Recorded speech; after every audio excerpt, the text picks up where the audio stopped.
हरिओम नमस्कार. मी रुपाली फॅशनमध्ये तुमचं सर्वांचं स्वागत आहे. तर आज मी 4 टक्स 32 साईज अस्तर कटिंग ब्लाऊज दाखवणार आहे. तर मी इथं घडी घातलेली आहे ब्लाऊजचं अस्तर पिसाची. तर बघू शकता तुम्ही.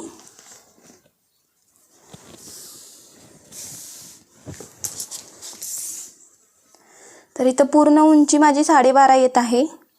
तर अधिक 1 इंच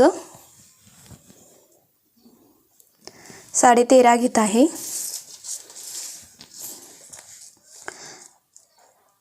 तर शोल्डर 5.25. 32 साईजला शोल्डर 5.5 किंवा 5.25 येतं.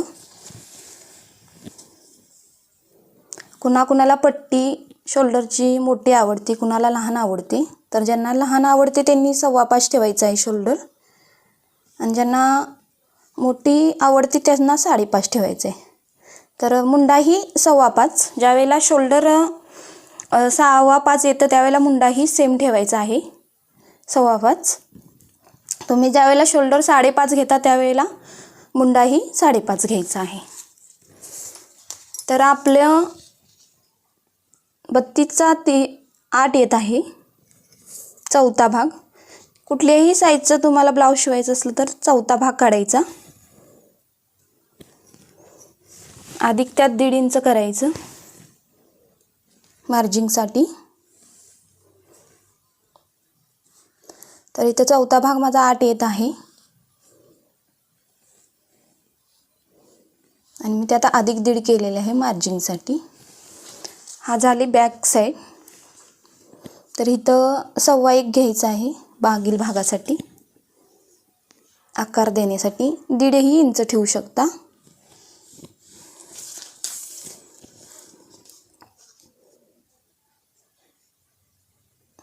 तर इथं पुढील भाग काढत आहे, त्यालाही मुंडा मी 5.25च टाकत आहे. इथंही सेम तसंच माप घ्यायचे आहेत आपल्याला.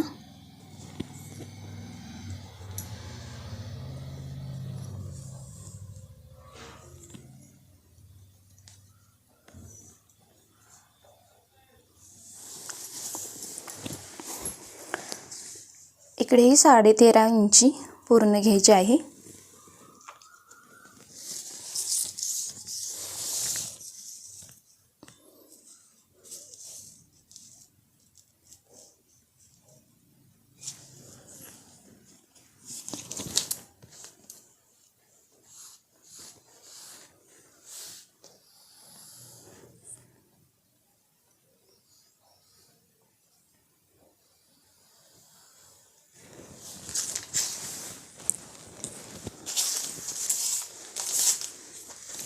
तर इथं गळा रुंदी 2.25 टाकायची आहे.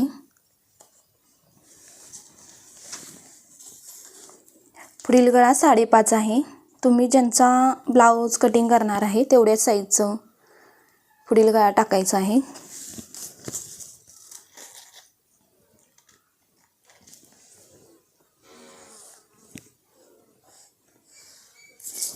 तर इथं गोल राऊंड घ्यायचा आहे.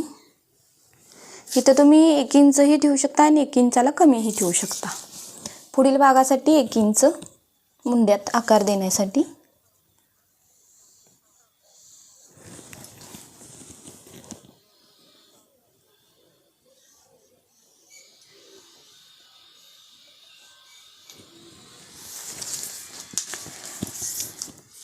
तर इथं योकपट्टीसाठी मी 3.5 घेत आहे, त्यातच 2.5ची मार्जिन करून घेत आहे.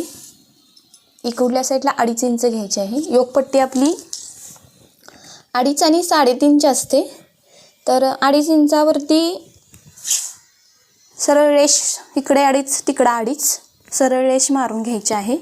आणि नंतर 3.5 जिथे येतं तिथं असा योकपट्टीचा आकार आपल्याला द्यायचा आहे. तर इथून 4 इंच घ्यायचं आहे टक्ससाठी.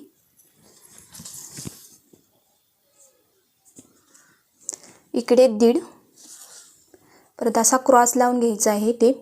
इकडे 1.5, नंतर इकडेही 1.5 घ्यायचा आहे आणि इकडेही 1.5 घ्यायचा आहे. हा 4 टक्सचा ब्लाऊज आहे. तर आपण हे असे थेट हे करायचं आहे. हा बटन कुठल्या साईडला येतोय, हा कमर कुठल्या साईडला येतोय, हा योगपट्टीकडे 1.5 इंचाचा जातो आणि हा मुंड्यामध्ये जातो.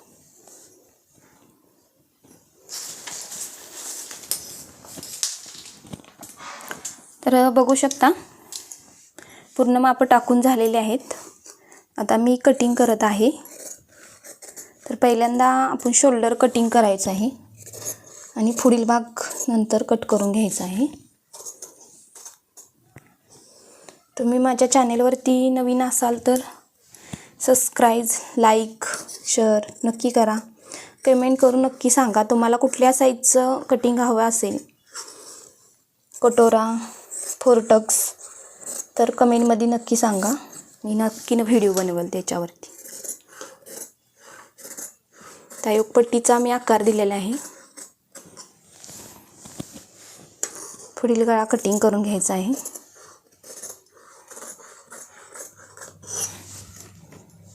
इथे जो जॉईंट भाग आहे ते आपल्याला असा कटिंग करून घ्यायचा आहे.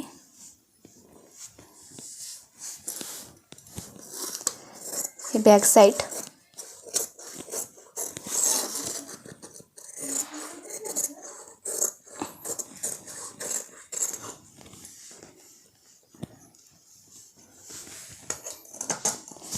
ते घेतलेलं आहे. तर ही योगपट्टी आहे.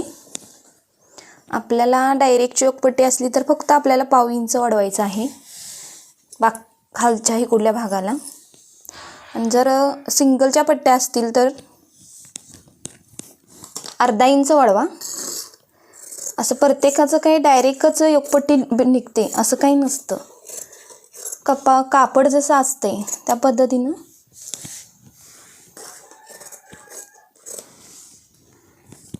हे अशी डायरेक्टची येते बघा, बघू शकताय. पण ज्यांच्याकडं कापड नसतं त्यांनी सिंगलची जरी काढली तरी चालतं, काही प्रॉब्लेम येत नाही. ज्यांच्याकडं कपडा आहे त्यांनी डायरेक्ट काढली तर छान वाटते स्टिचिंगची.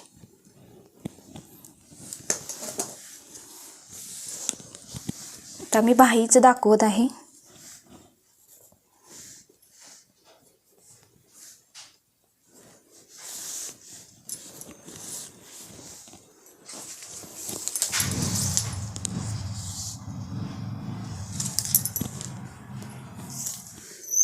तर बाहीची उंची 5.5 आहे. त्यात मी 1.25 इंच वाढवलेला आहे. अस्तरच्या बाहीसाठी 1.25 वाढवायचा आहे. मुंडा अधिक 3 इंच घ्यायचा आहे. तर माझा मुंडा 5.25 आले तर मी 8.25 घेत आहे.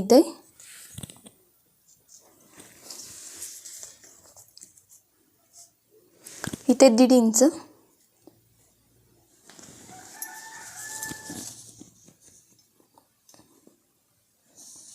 तर ह्या कोपऱ्यामध्ये 2.5 इंच.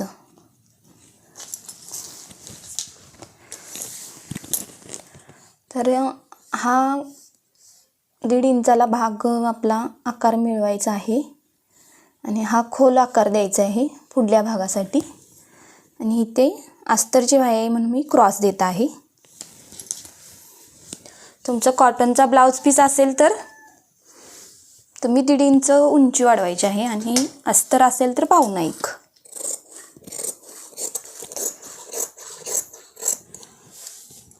पहिला वरून राऊंड द्यायचा आहे कटिंगचा, नंतर हे क्रॉस कटिंग करून घ्यायचं आहे.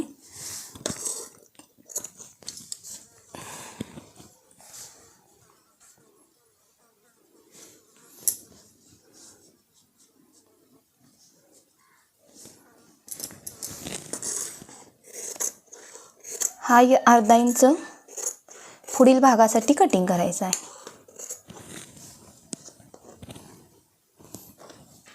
तर इथं माझा अस्तर कटिंग झालेला आहे. मी अस्तर कटिंगसाठी ब्लाऊज पीस घेतलेला आहे. तर बघू शकता ही धडी वेगळी आहे, ही धडी वेगळी आहे. तर जी मोठी धडी आहे ती आपल्याला बाहीसाठी ठेवायची आहे आणि ही लहान धडी आहे ती बॅक साईडला घ्यायची आहे. तर आता आधी आपण बाही कटिंग करून घेऊया.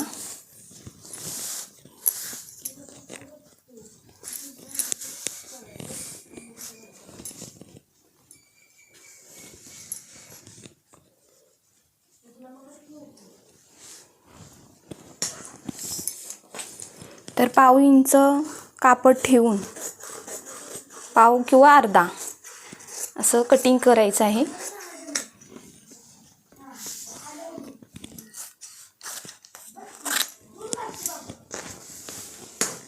तर ह्या साईडला बॅक साईड